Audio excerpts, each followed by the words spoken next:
All right. So it says here we are live. I'm not sure if we are actually already live on YouTube. We are? Awesome. Cool. Amazing. Okay, so let me just check if everything is good.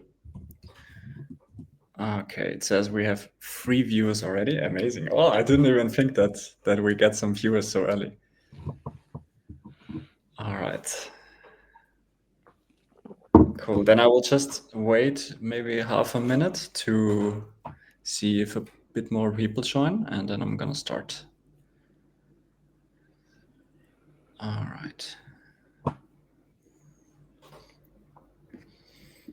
Cool. Let's try this layout. Yeah, I definitely have a worse camera than you guys, but it's fine I think it's fine for the first time. Awesome. Cool. Yeah, then I would say we are starting. Thanks for everyone who is here so far. And yeah, welcome to everyone who is watching later. I'm Nick. I'm a designer and I love talking about design. And that's what we're going to do today. And today's topic is what most designers get wrong about UX research and how to actually get better at it. Because I think a lot of designers, especially juniors, they kind of forget a bit about UX research and what powerful tool it can actually be. So I actually invited 2 of my friends and also 2 experts in this area, Chris and Wyatt. And yeah, we're just talking a little bit about how you can improve. We have some guides prepared, some best practices, and yeah, just want to provide value to you guys. If you have any questions, just put it in the chat, and we try to answer them after finishing some thoughts. And yeah, maybe we can even make this a bit more interactive. If not, it's also fine. I'm really happy to introduce the guys now. Yeah, let's start with Chris. Can you introduce yourself quickly? Yes, absolutely. Yeah, sorry. I was like, oh, are you gonna? Okay, I'll do it. I'm Chris. I am the founder of UX Playbook, where I help designers go from fuzziness to focus in their careers, all the way from building a first portfolio to leading a design team and everything in between. And that's a little bit about me. Awesome. And I could. Yeah, sorry. Go ahead, Wyatt. yeah, you're good. Yeah. And I'm Wyatt, founder of Rally and Doug Studios, which is, Rally is a place for designers, streamline their design QA, and also Doug Studios, which is a design agency for UX. And I've been in it for about 10 years now. Awesome. Thanks, guys. So great to have you. We've known each other for quite some while now. And yeah, who better to bring on to my first design talk than you guys? So Wait, great to Nick, have you. you didn't introduce yourself. I have to, right?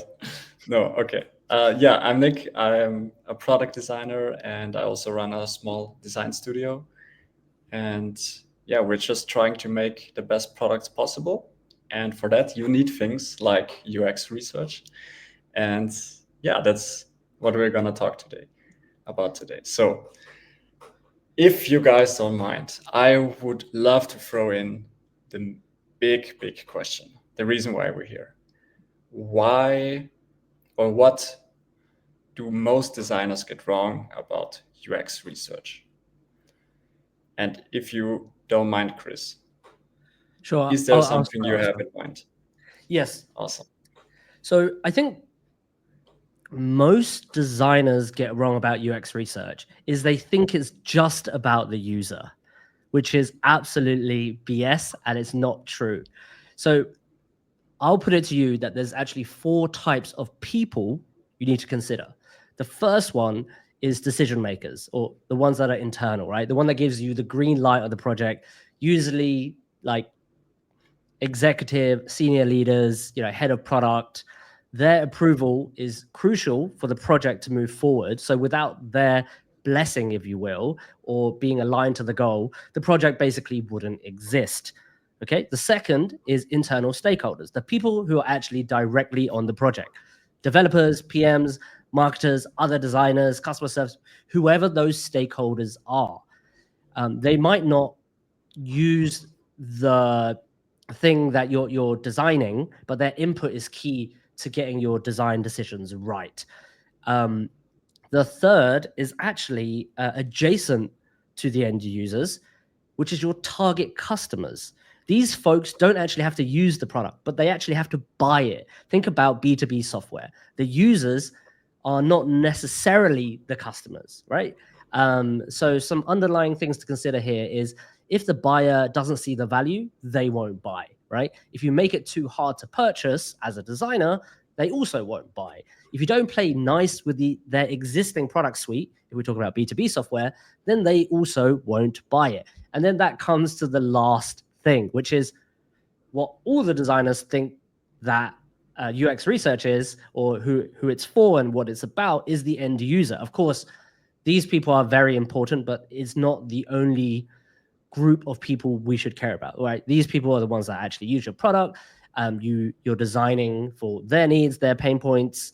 You're conducting research tests and iterating based on their feedback. Ultimately, they are the ones, quote unquote, that determines the success or failure to some extent, because if they're not using it, then can you determine its success? But I just want to highlight that again.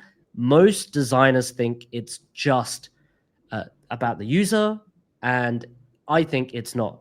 It's internal decision makers, it's internal stakeholders, it's target customers, and then the actual end user. So I actually love this take. As I understand, it's not just about the user. There are actually 4 different stakeholders. And do you have some advice or some tip for each individual stakeholder, like how to interview or how to tend to like internal stakeholders, or how to tend to the buyer instead of the user? Do you have some ideas for this? Yeah, I think every project that I start, I always do stakeholder interviews instead of what we typically say user interviews, right? Just find the end user and then just ask them stuff. You actually do a much broader set of interviews, because then you're really exploring the problem space from multiple different angles. So I think that is probably my go-to, where I'm like, okay, I'll have different sets of questions based on how close they are to the project and what I expect or what I want to know from these people.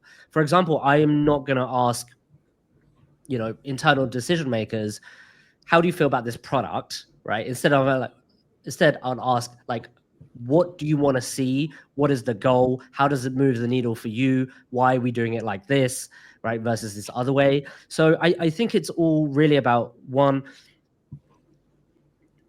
interviewing a broad set of people that has influence over the product, and then kind of diving into each of these groups and saying, well, okay, well, how could they provide insight into this project I'm working on?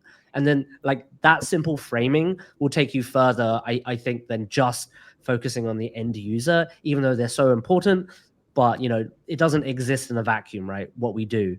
So like speaking to these other folks would also help a bunch of other things to do with your project, whether it's red tape or trying to work through certain barriers to get this approved, or whatever it is, right? So I think it's really, really important. I think that's a good point. Is like, because every single like stakeholder within the business too has different context to the product, how they've done it, how they've interacted with it, what kind of like what they're getting out of it, right? Because like if you talk to somebody in customer service or support, what they want from the product is very different from what like a PM wants from it, and so they're going to give you 2 completely different answers. And like how you speak to them, they're not going to understand the same language per se as like what you're going to be asking an engineer. And so you have to like, very much navigate the way you ask those stakeholder interviews during that process.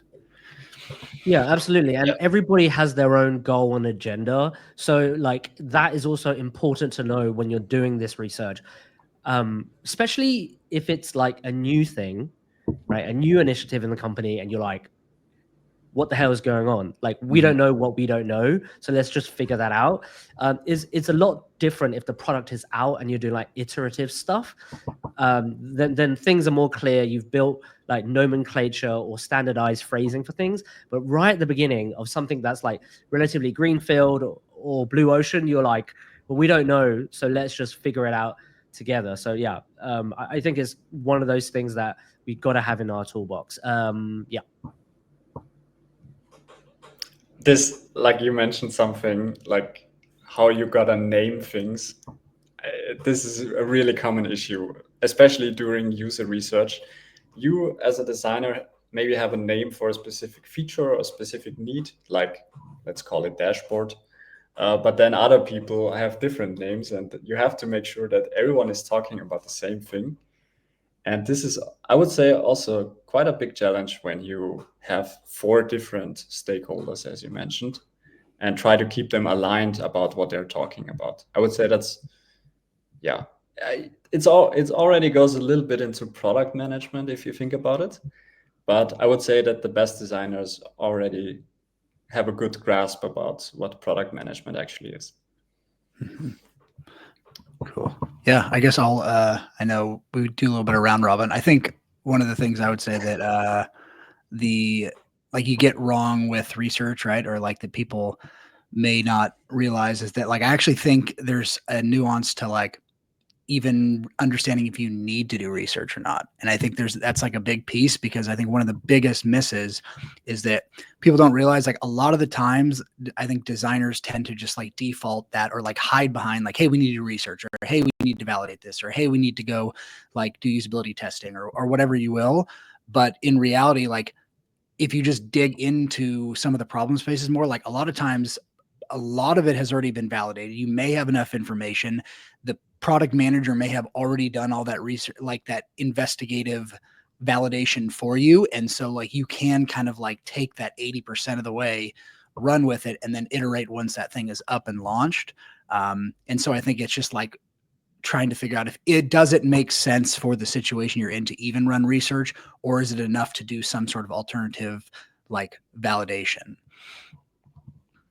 Yeah, that's right. I think this week I posted about it. Like, research is not like a one-time thing you do, and there's not like you do this process step for research, you do this process step, and then you're done. There's so many moving pieces, and I think as a designer you just have to make sure you always are like on the pulse of what you need to know to make a better product. And yeah, that's definitely a challenge. Also for me sometimes. I think for junior folks, like, what would you guys, how would you help folks sort of frame, do they have enough research or not? Like, let's just say they don't know if they do. How do you, in your own process or in your own careers, how do you think about this problem of, hey, is there enough research? Do I need more? Yeah, I think that's a great question. Nick, if you have something, otherwise I gotta, Yeah, go ahead, Wyatt. Maybe we talk about the same thing. Yeah. I think that for me, I generally I would suggest like asking up your stakeholders, like, where can I find relevant information that's already been documented? Or do you have like past user interviews? And just start to like investigate a little bit, like what's already domain knowledge, and if there's been past design iterations of a certain specific area that you're like supposed to be exploring. Because a lot of the times I've found that while you are a little bit unsure, like a lot of like, especially if it's a more established company, you can kind of go back and see the history of like how this feature or something has been iterated upon. And a lot of times you're like, oh, maybe I'm, trying to update, I don't know, like an onboarding piece, but you realize if you look back 3 or 4 versions from like 2 years ago, they've already kind of explored that and they really hammered it and validated a lot of that. And so you're like, okay, maybe that's something we don't need to do because of that. And so I think you can learn a lot from just like domain knowledge, that. And then I think, yeah, just talking to stakeholders that have been there for a while, because they can kind of point you in the right direction of whether this stuff has been thoroughly, thought through. Yeah, that's a good point. What I would add is, and I do this with a lot of my clients, when you say, do I have enough research already? For me, it's all about confidence. Am I confident enough that the research I have is already good enough? And the way how I do it is with design presentations. So I take together a lot of research, I interview users, and then I try to present it in a way that everybody can understand it, and just feedback it with the team or with the key decision makers of the client or of internally, and see if I can convince them that this is actually enough. If they are able to, yeah, to find opposite opinions on my arguments, if they find some holes in the research I did, then I have a better feeling about maybe it's not enough. Maybe I need to dig in a bit more. But if they are convinced, if they say, hey, yeah, that's amazing, of course we have to build this, I think then you know that you have done enough research, at least for now. And then I would personally move forward and start with other parts of the process. I'm curious on that a little bit too. Is like from what Chris said earlier made me think like how do you like suggest that potentially like junior designers can build up their confidence? Because I know at least for me early on in your career, like getting any sort of confidence in anything is really tough because it's like maximum imposter syndrome. I think it's like a tough thing to overcome until you, I don't know, 3-4 years maybe even in the industry to where you start to not feel like, you don't know what you're doing. You kind of start to hit your stride a little bit. But like, do you have any ways that you can kind of help navigate that in the beginning? That's a good question. Chris, do you have something about it? Otherwise, let me think about it. I think for juniors, well, what works for me is just if I'm not that confident about something and I really want to get better at it, I just do the reps. Like it's just pain. Like it's like brute force. So in my second design job, we had to present to clients twice a week, maybe at least once a week. I sucked at presentations, hated it at uni. I just it just felt really weird. And it was like my face was red and, dry throat and all that stuff, right, of public speaking. But after being there for a few months, I could present, like I was very confident in what I was presenting.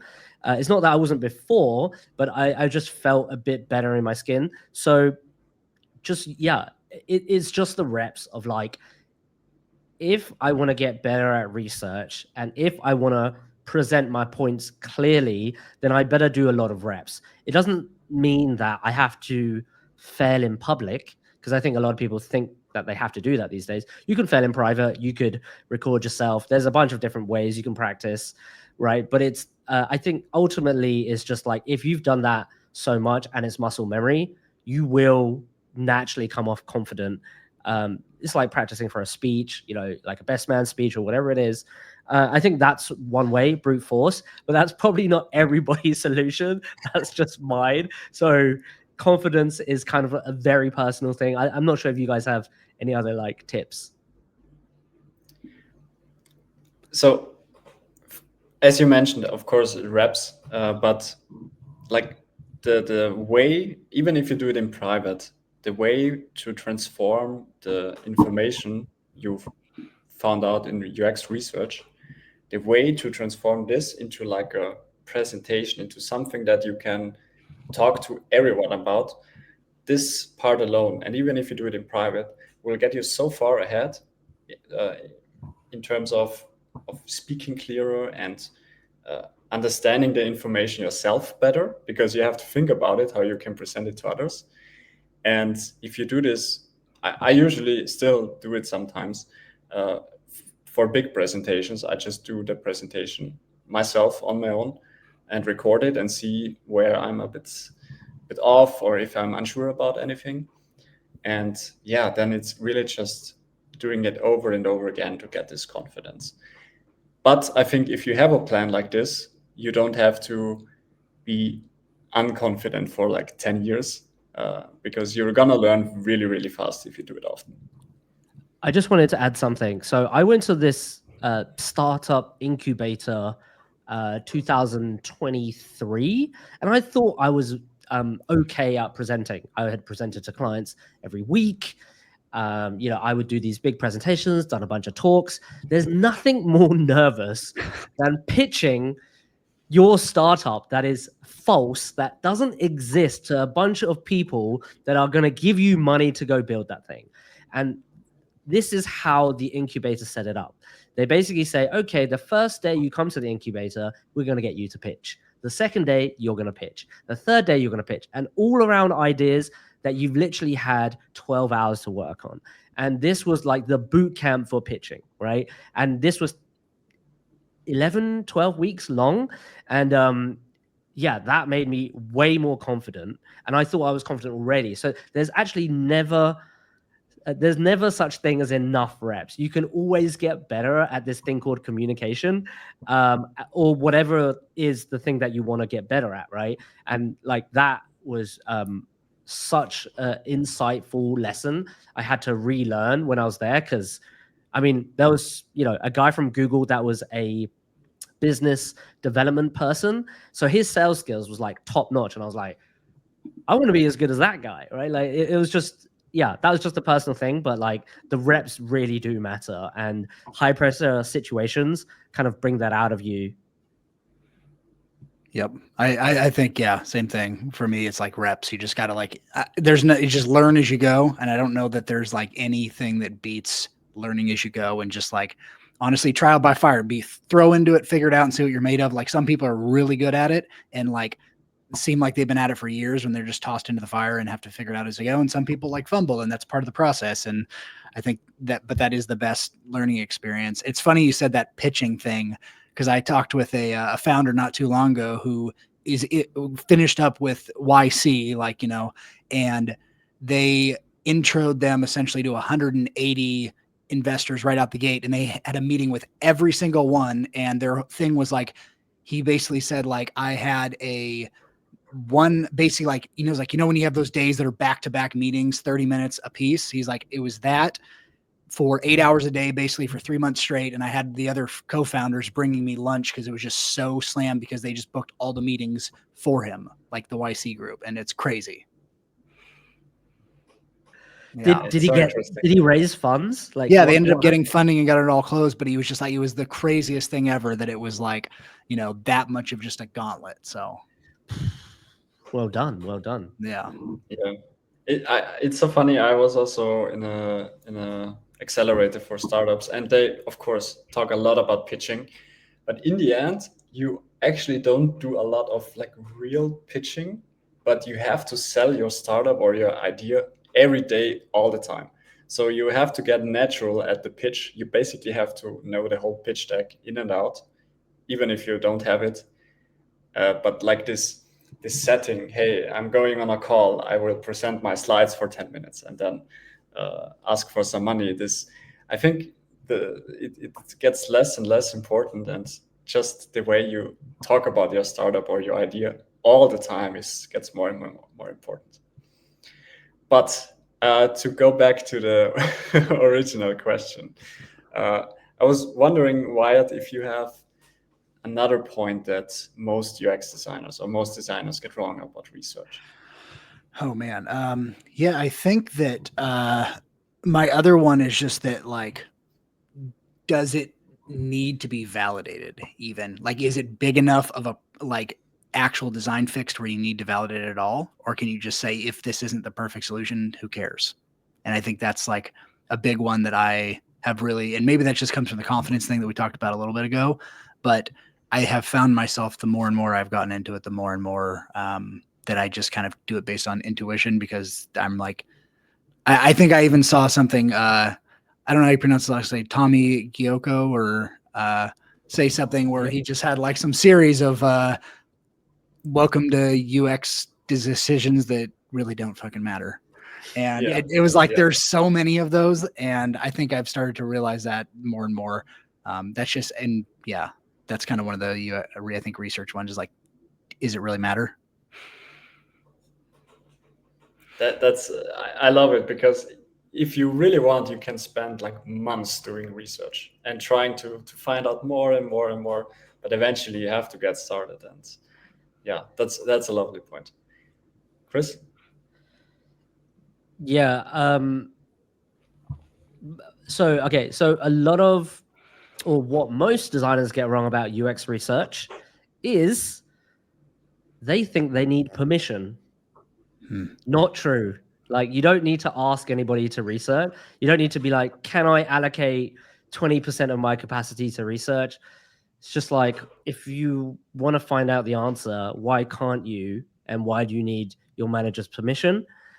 I have one Maybe caveat it could be, to that, but yeah. yeah. Maybe it could be like, if you're, working with a client and you don't want to overextend yourself, or you've got, that could be a possibility. But I think that, well, the comments that I get asked is like, where can I fit in research? And I think it goes back to your point, Wyatt, which is like, yeah, like, one, why do you need it? Is it important? Is it validated? Where can you find the information from? And two is like, well, if it isn't, then why can't you go seek the answer yourself? Like, why do you need someone to say, oh, you need to do this, right? And I think this is that, like, think like a founder mentality, or just proactivity in one's career, where you're just like, okay, well, if I don't know the answer, and and I'm not confident, to Nick's point, then I'm just going to go, like, figure it out, like, try to get enough confidence for me to move forward, right? And I think a lot of designers kind of get strung up, maybe because it's the corporate ladder, maybe they don't have enough proactivity or whatever, or initiative, and they're like, no, I need to tell, like, someone needs to tell me that I can research, therefore I want to research, but I want to research, but I'm not telling them I want to like all this, like, endless loop, right? Whatever it is. Yep. Yeah. I think that's a great point. And one thing that made me think of is the only edge case, I think, where like you do have to get permission, because I ran into this and I'd never had my entire career until probably the last time I was as a role. There was like this weird, and maybe it's the company, weird relationship between, they didn't want you to reach out to specific businesses or companies because they didn't want, unless it was approved, because they didn't want, the account managers didn't want to run the risk of tarnishing relationships from the designers talking to them and doing that. And so like, it was like such a weird thing, because I was like, well, it was taking so long to hear back from certain people that I wanted to talk with. And so I was like, can I just take this into my own hands and just start reaching out? And so we had to go through a process of like getting a whole list of basically businesses approved that I could reach out to at any point in time, which took time. But that was like a weird caveat, which, like, yeah, technically you could just go do it, which was kind of my train of thought. But, to nurture relationships internally within stakeholders, it was kind of like, that was kind of the weird permission thing that I had to face at one point in time. Yeah, I think exactly. There's always going to be edge cases of like sensitive data, whether it's like doctor and patients, if you're in the government, if you're like defense tech, like there are these like red tape for real good reasons. I'm just saying, probably 95% of designers just go do it. Like, just ask AI. Just go like, it's not life or death. You're not building like, deep tech stuff that, you need to ask the monkey's permission to probe the brain. You're not doing that. Okay. So just there is the answer out there. You just need to find it. And it's more of a mindset. I think that's healthy to sort of drill in. To maybe follow up on with a question about this topic, maybe to both of you. How do you actually, especially as a junior, how do you make your managers or your clients aware that UX research is important, and how can you present the value to them before you actually start doing the work? I could take this. Yeah. So you could scare the crap out of them. That's one way. Here are all the risks. You're risking this, this, this, this, and this, right? Or you could say it in a different way, which is like, here's the trade-offs we're going to make if we don't move forward with X, Y, and Z. Is that okay? Is that baked into the scope? Like, there's a bunch of things you can do. So I think Emily Anderson talks a lot about risk. She's a designer, and she just recently started her own company, design studio, but she speaks a lot about this topic. Like there's always risks with like the unknown unknowns, right? Or even the known unknowns. So it's really about highlighting, well, what are they, or what is the potential knock-on effects, and then if you can map that to customer satisfaction, if you can map that to revenue, if you can map that to saving costs, anything that the people that you're speaking to cares about, and you can be like, have you thought about this? What do we do if we eventually come up to that? And maybe it's just like, we just can't care about this, right? So like, that's potentially how you could pitch it. But yeah, I guess that's the first thing that came to my head. Yeah, I like your point, because that's basically one of the first things I like to mention when I talk about UX research. It's the risk of losing a lot of time, and time for startups especially is the most important thing. And I usually say things like, you can give me 2 weeks to investigate this topic, and then we might save 2 months of developing the wrong feature. So what do you think is worth more, or which risk is higher? So then usually I get the 2 weeks to do the research. Of course, there's no guarantee that we actually find out what we should build, but the confidence, and that's again the key word here, increases by a lot. And if we find out that maybe this is not even the right product for this type of user, damn, we saved a lot of money and time there, just from like 2 or 3 weeks of research. I think that's a great tip. I think one other one, just kind of on top of that, is that I found, especially like this, probably like specifically in startups, is like, if you can basically say like, have that conversation with your manager, or, your director or CTO or whatever kind of, person that is the one that approves that stuff, is like, I always found that you say, hey, I want to run research. It's important because we want to find out more, but I don't want that to slow us down. So let's continue with the design choices and methods and everything that we've kind of talked about. But in tandem, let's run user research in that problem space. And as while we're going along in parallel, if we find something that's really paramount and interesting, we can kind of pivot what we're doing on what we're moving forward with. That way, if we waste some time, it's only a little bit, it's not the maximum amount. And then you just kind of keep moving forward in tandem. And I've always found that like, that's a pretty easy sell, is like, if you kind of do those in tandem, then it kind of, it's like a normal cycle. You got to iterate a little bit or work backwards or that kind of thing. But that tends to kind of be a softer sell to those people of, decision making. Definitely. Yeah, that's a really good one, because you're not saying, hey, I'm going to stop all my work and just do this thing on the side that you don't care about. I'm actually going to do the work, and on top of that, we're going to we're going to explore, so the work that we do is actually going to get better. So that's a great one. Yeah. Just as a quick reminder to the 7 people that are live, if you have any questions about what we talked about, or any other questions about user research, just drop it in the comments and we will see we'll try to get all of them to answer. All right. So one topic I would also like to share, and maybe even you have some questions about it. Something I noticed very early on, and when I did this wrong in the beginning of my career a lot, I was always way too biased when I went into user research. Like, I got a new project about, we need to develop this football betting app because people love football betting. And then I go into user interviews and I ask them, hey, do you also love football betting? And like, it is an extreme example, but we tend to be super biased about what a potential solution could be, that we forget about listening to the actual problems.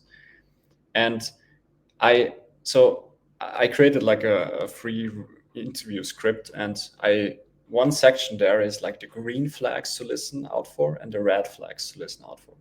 And some of the red flags are actually that how do you say it? If people say, yeah, of course, I would love to have this feature or that feature. First of all, it's probably not the right thing to say, hey, if we've built feature A, would you use it? But second of all, you don't really want to hear that they would use it, because first of all, they say it because they're polite, but probably they will not use it, and most of the time they don't even care about it in the first place. So this is one of the red flags. Another one is also if they give very vague problems that they have. For instance, yeah, all the other sports betting apps are bad. You like, if you write this down and bring this to your team, it doesn't really help. And on the other side, there are a few green flags that you can listen out for. One of them is that you give very specific examples, or that the user gives very specific examples of when something happened that they didn't like, or how they used the software in this very specific case. For instance, last time I did sports betting. I probably should have picked a different example, but last time I did this happened and I really didn't like it.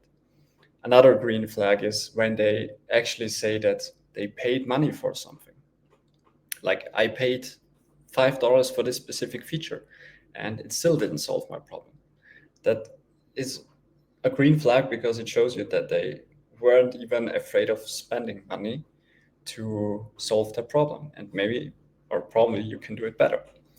And this being unbiased is one thing that I did wrong in the beginning a lot, and I think a lot of designers, if they think about it before starting research, they could get so much better results. Do you guys have any experience with like being biased, or have you heard this in questions of other designers when talking to them? Yeah, I think definitely, like in the beginning, especially when you're running research, you tend to ask a lot of leading questions because you want to get to the answers as fast as you can. And it's like a muscle you have to develop, because you start to realize, like, oh, if I ask them this question, I'm pretty sure I'm going to get the answers that I want. And then that'll support it. And then we build the feature that I want because it supports it. And but you don't realize you're doing that in the beginning. It's like even the thing with, first time founders are like, if we build this product, will you use it? Who's not going to say yes, right? It's not really a telling sign of whether that is actually true. It's like, you have to ask and infer and do that kind of thing. So I think that is very, very true when it comes to like research around that. And then one other thing that you made me think with the green flags thing is another nugget that sometimes it's like you can find out is like, understand, are they doing any workarounds within the product that are not intended to reach that outcome that they're wanting to achieve, because your product doesn't solve it. And you might be surprised like how often that actually happens, or maybe not. Maybe your product does fit it all, but like look for those kinds of things in organic conversations to see if you can pull out those little nuggets. So do you think solving the problem of being biased in research is just better questions, or at least that's a starting point? It's two things. It's the mindset about what UX research is actually doing. It should uncover problems and not helping you designing the thing that you wanted to design in the first place. Because it might look good and you might look awesome as a designer in the first place, but people will recognize that, yeah, the design doesn't really hit the mark eventually. So it's really a mindset thing. And the second thing is, as you mentioned, the questions. So the kind of questions you you ask really play a huge role in the answers you actually get.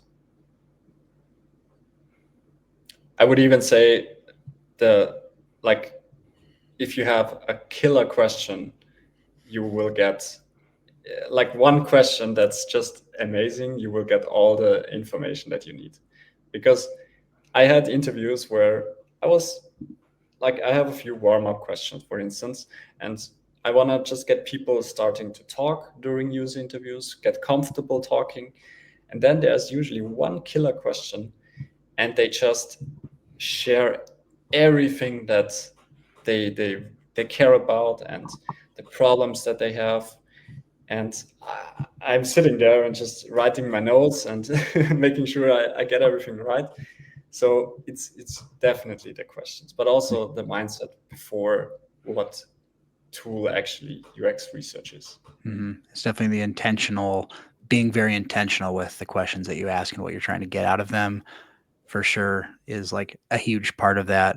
And the other piece of that is like understanding, I think, before you go into research, like understanding their emotions, how they navigate the product, like doing a great understanding of how they exist today, so you know how to prompt those questions and get the most out of it. Because if you just know it generically, like, hey, it's like, you know, females 24 to 30 that are into health and fitness, like that's not enough to go off of and really extract insights from. But if you understand more of their emotional makeup, then like it helps with some of that prompting and being less biased towards things.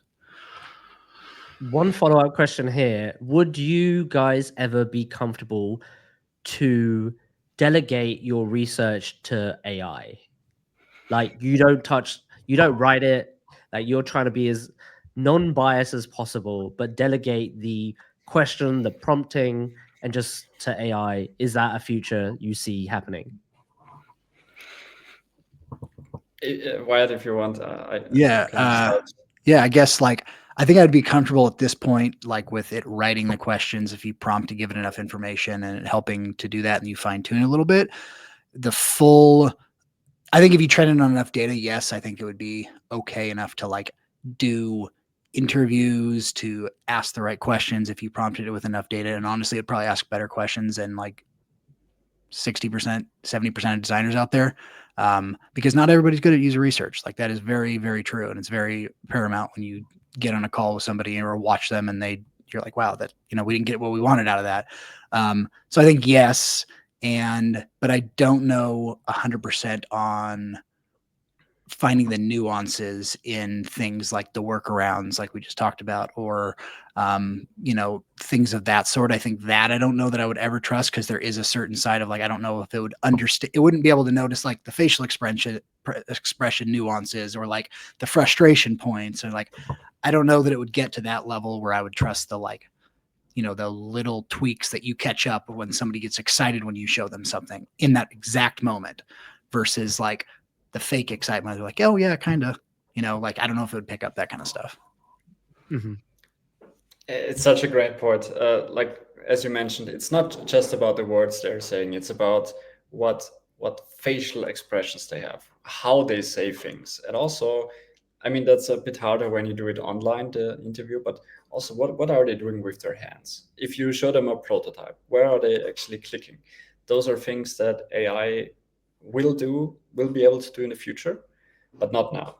And another crucial thing that why I think it's not there yet, and I would not AI do my user interviews yet, is because the real interesting thing is in follow-up questions. And those follow-up questions, you have to have a lot of, I would say, emotional intelligence to understand in which topics you want to dive deeper. And sometimes I would say like the top 5% of interviewers or designers, they know exactly when to dive deep into a topic and when to stay out of it, especially when you have to go off script. Like a script with like a few questions is fine, but the follow-up questions, those are the juicy, the interesting things. And that's where I think AI will still take probably at least a year or two to get there. So, guys, if you're looking to get better at user research, there is no workaround with the AI. You should get your hands as dirty as possible, then know what you're looking for when you pick a research tool, right? Because the tool will have different capabilities and all this stuff. So you should actually speak to humans. Yeah. Mm-hmm. Yeah, you definitely should use AI to get an idea of how to structure an interview, how to yeah, some basic questions, like maybe how to get people going. But I would say even now it's a bit harder to understand or to, I guess it comes down to prompting. Like, how do you, if you don't know what you want to find out as an interviewer, how can you tell AI to do it? But yeah, as you mentioned, AI definitely, just by using it for like simple things, for structure and stuff, it will get you ahead already. 100%. I also think like in some of those interviews and other things, just like a little tip that I have found is like the more natural and conversational that you can make them feel, the better insights you'll get. If it just sounds like you're reading off a script and you're just going down your questions, like the worse outcome sometimes that you get is, and the less comfortable that the person you're interviewing feels. But if you kind of just start and you can kind of guide, ask questions, follow-up questions, like, yeah, like you guys are saying, like, then that's where like the magic happens. There's something interesting I saw, and I'm not afraid to go a bit off topic here, but I also, for me personally, I sometimes really tell AI personal stuff about me, or like I want to have a solution to my problems. So I can imagine a world where people just type and talk to an AI and just share their problems with a specific software. And I can see a world where it even gets better insights than from a human, because they're not afraid to speak their mind, to actually tell them about the solutions. Did you see anything like this, or do you have experiences with that? I haven't personally, but I'm sure that I'm sure it's there. If not, I don't know. I always see on YouTube BetterHelp, and I'm sure they're heading down that path with like AI therapists, like, which I'm sure is going to be a very big thing. And someday it'll probably just be like in an autonomized robot that's just sitting with you in your office when you're, feeling depressed and you just want to talk to somebody, right? Like it'll just be there and feel like your buddy. Yeah, imagine a future where you don't even need to interview users because everybody has a personal AI that knows everything about them. So you'll just get an aggregate of your demographic that your AI could speak to when you're building the product. So you can immediately call the API and the answers will be there based on the parameters you define. That would be super weird. I mean, it would help, but it would just be really weird that it could just instantly tell you a bunch of things. I had this thought like on that train a little bit, is like, do you think we'll get into a world where, because AI knows so much about you and the way you browse the web and do the things, that like eventually they will get to a point where like websites will not be a static one to the type of like a static, this is the positioning to a specific type of user, but it's going to be dynamic no matter what page you navigate to, it will change. What one person sees is going to be kind of like unique to them, like an IP address, and it's going to change and it's going to be dynamic and it'll show and it's going to convert significantly higher than we'll ever have seen before. 100%. I think the browser company is already trying to redefine the browser. So instead of just a web browser, right? Like that's how we browse stuff on the internet. They're trying to make Dia, which is like, I guess it's like a cursor, or it's like the thing that you click on, and that to be the browsing mechanism. So I think, yeah, I think for software is going to be fluid. Like all operating system software, like we don't have this. I don't think there'll be a concept of apps. I think it's just to be a series of APIs, and then information will just be displayed in some sort of fluid software context. And yeah, the lines between the browser, apps, native, like whatever it is, everything will just be like conjoined and to your preference, hopefully. And that's a exciting sort of future, because if you think about how that would look or work or feel, it's just kind of mind blowing. It's like a Siri, but really good. like Really good. I think you just meant good. Yeah. Yeah. No, but like with Siri, what you would wish it can do is basically any task, like book flights, tell your mother that you forgot to do the dishes again, or find out any information possible. And I think, yeah, as you mentioned, like Arc, the browser company, is trying to do that with Dia. There's like this company who failed, unfortunately, but they're like the humane pin, where you Yep. just talk into it and it does everything for you. That's probably the future of user interfaces. And even good user interfaces nowadays already tend to, like, they personalize even more and more, like not just the name, but also what do you show, what preferences did they select first. So we are already like trying, even without AI, getting to even more personal interfaces. And yeah, AI is just gonna accelerate that even more. Yeah, and to take that a Which, step further, like with agents and MCPs and stuff, like things that do for yeah, you, but I think well, it has to be multimodal, right? Like you're not just gonna look at a screen, you're gonna, flick your wrist, you're gonna whatever, right? Like touch on this surface, that surface. So yeah, it's just like super exciting in terms of technology and what that evolves to. For the sci-fi fans out there, I'm sure all of us are. There's just so many movies that you could reference, like, oh, generative game in Her, or whatever movie you want to quote, right? It's just kind of strange where we're seeing like this bubbling up to potentially a reality with all this like AI talk coming out. yeah, that's well said. Well said. All right, so we were aiming for about an hour, and I'm really amazed that we just, yeah, we're already at like 50 minutes. So before we actually get to the end, I would love to know from each one of you guys, if you have, especially for junior designers, if you have like one very practical tip or advice that you can give them when it comes to user research. Can be super niche or like a broad tip, but if you have like one that you would give away for free today, what would it be?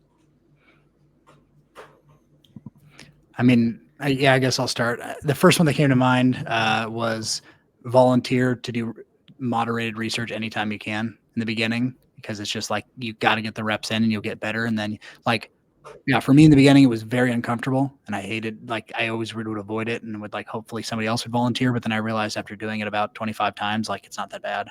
And it's just talking to people. So I would say just like volunteer as much as you can, and and then find a way to alternate during those sessions with like a senior designer so that you have that little bit of break, but you can observe how they do it. So sit in on a lot of studies and volunteer to do them when you can.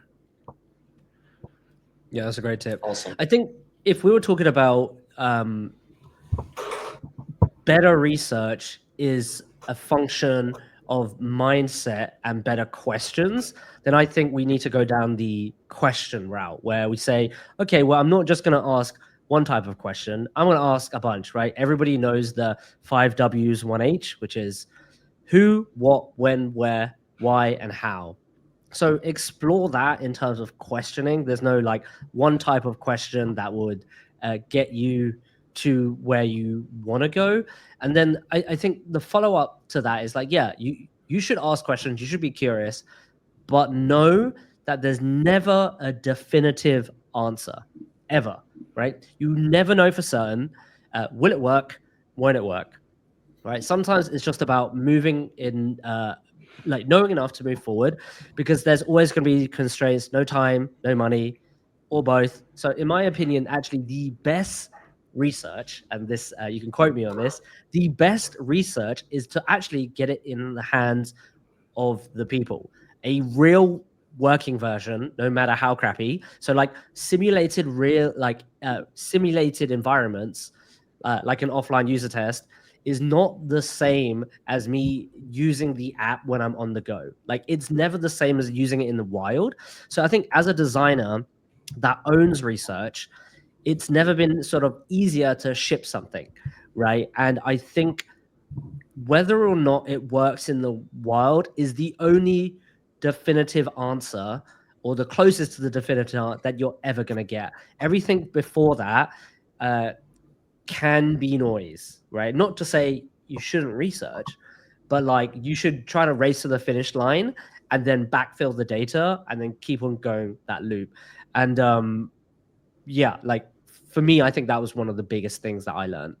And hopefully folks can take that to heart and just like try to get it out the door and then figure it out later.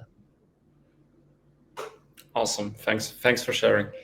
I have a practical tip and I have a theoretical tip. Like if you are a designer and you already have a software, one thing that hugely increases the amount and the quality of feedback you get, and it also plays into this thing that Chris mentioned, like you want to get feedback from people actually using it, from like a real environment.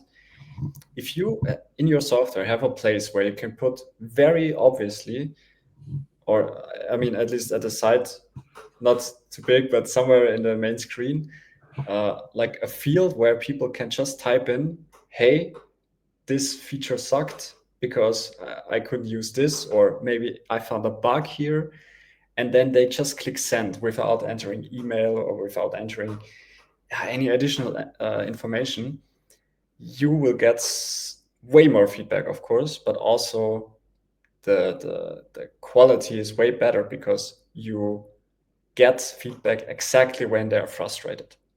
And tools like, for instance, Amy Calendar, and also when Notion Mail launched, I used the feature for Notion Mail about feedback like at least twice a day, because in the beginning it was a bit buggy, and I tried to mention that, and they even replied like in the same day.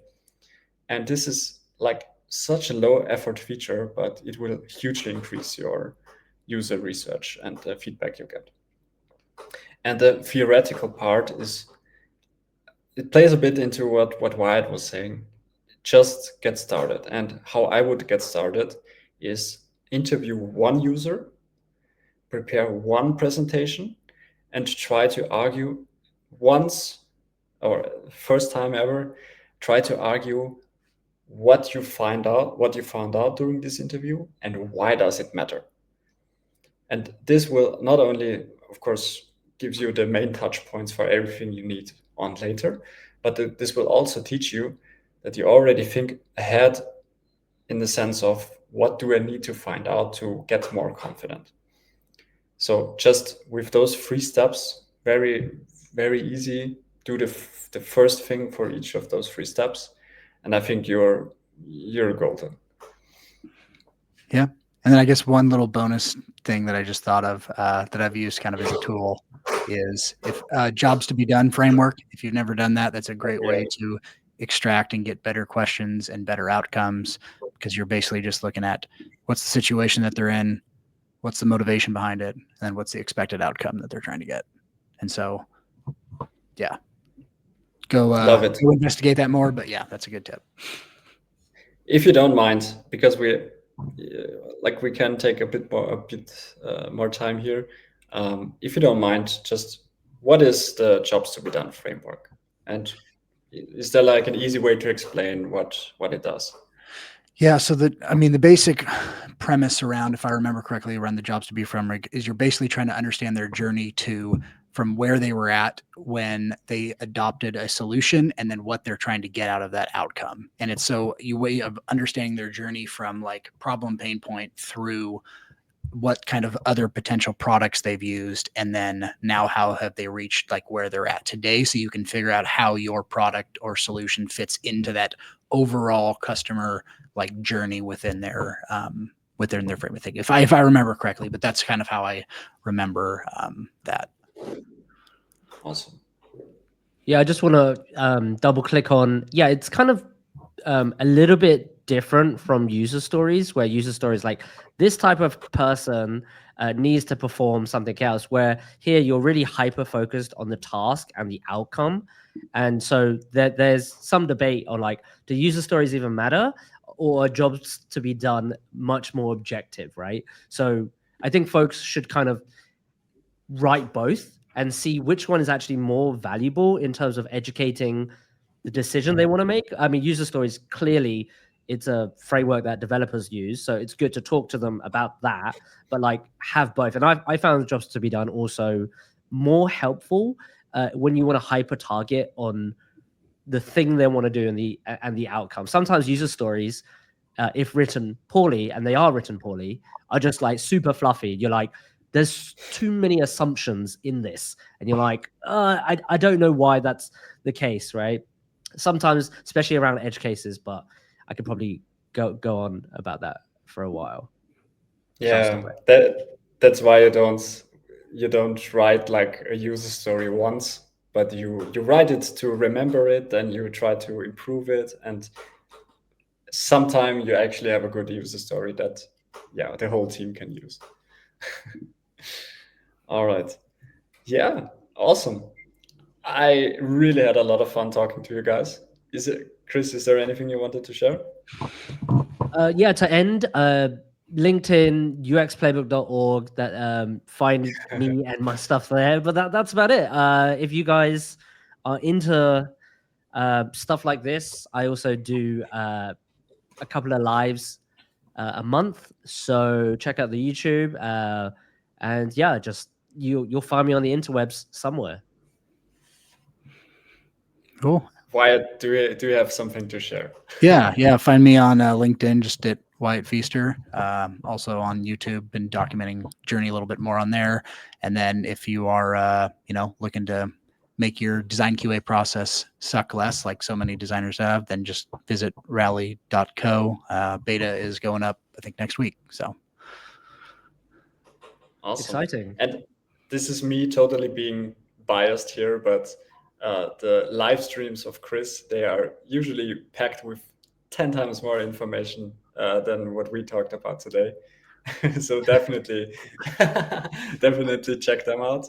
And for Wyatt, I really love how, I would say different, but I really like how you do your YouTube videos, because currently you're also not only sharing about design, but also how you actually design at your startup right now and how you're trying to build it. So if you guys want to check that out, yeah, you definitely should. So we have 4 viewers. If there's any question you guys have, now is the time to put it in a chat. If not, we will end the stream now. And yeah, I had really, really fun here, and I think I should do this more often, because I learned so much today just from 1 hour talking to you guys. All right, awesome. Then thanks for being here, and yeah, I wish you a good day and good night, whatever time it is. All right, bye guys. Thanks for everyone for watching.